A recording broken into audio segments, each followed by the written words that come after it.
Hello viewers, welcome to Science TV Brief News. My name is Ben Murangai and our sign language interpreter is Wanjangeve. On to our first news item. Kenya has called upon the international community to significantly increase support for climate resilient urban development, emphasizing the need to channel resources directly to the most vulnerable community living in informal settlements. Speaking at the high-level panel on Peripheries and Climate Justice at the COP30 Summit, Environment and Climate Change Principal Secretary Festus Ngeno highlighted Kenya's leadership in championing transformative urban programs. These initiatives include government's flagship affordable housing program and the specialized buildings climate resilience with the Urban Poor Initiative, BCRUP.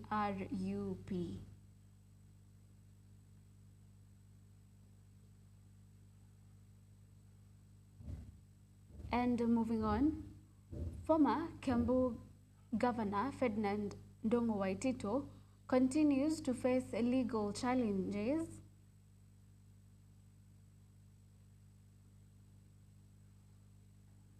with the hearing for his 2024 criminal case now pushed to next week. Waititu, who is currently serving a sentence for corruption-related offenses at Committee Maximum Prison, was charged over remarks he allegedly made on September 29, 2024 at Ruiru Stadium in Kiambu County. According to the charge sheet dated October 1, 2024, these statements are central to the new criminal case. Prosecutors allege the remarks were directed at various groups, including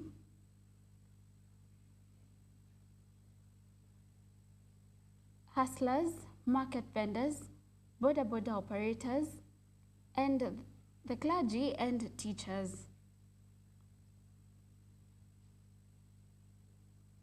The prosecution asserts that the statements were intended to provoke a breach of peace and further suggested violent outcomes against specific political figures.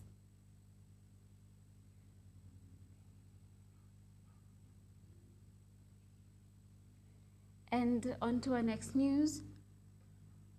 Lugari Member of Parliament Nabi Nabwera has filed a defamation suit demanding 20 million Kenya shillings in damages for a Kakamega-based blogger, George Opunga Tamata, whom he accuses of publishing false and malicious statements. The post in question allegedly linked the MP to the disappearance of and death of Munyuki High School principal Simon Isiaho Shenge.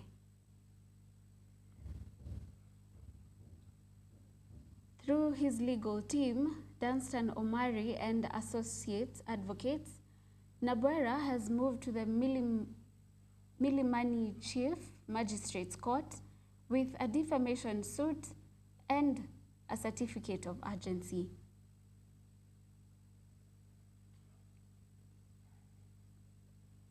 And moving on to our next news, the Law Society of Kenya LSK President Faith Odhiambo has been officially allowed by the High Court in Kerugoya to withdraw as a party from two consolidated petitions challenging the establishment of the government's panel for compensating protest victims.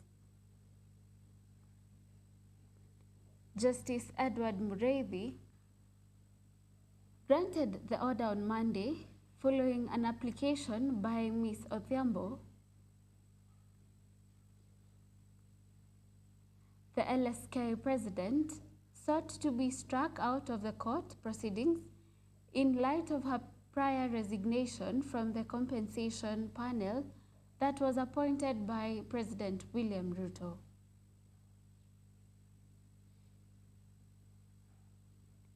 The panel was tasked with the controversial mandate of receiving and processing claims for victims affected during the nationwide demonstrations that followed the Finance Act protests.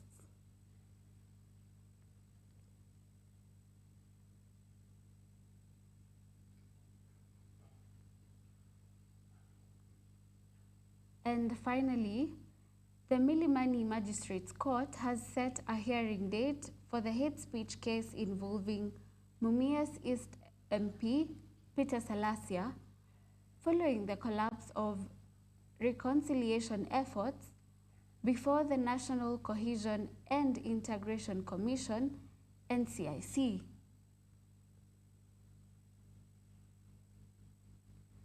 Senior Resident Magistrate Paul Mutai fixed the trial hearing for January 17, 2026, after receiving confirmation that the conciliation process, which often precedes criminal proceedings in hate speech cases, could not be concluded. Prosecutor Virginia Kariuki informed the court that the NCIC was unable to facilitate the dialogue needed for reconciliation between the parties. This inability was attributed to the expiry of the NCIC Commissioner's term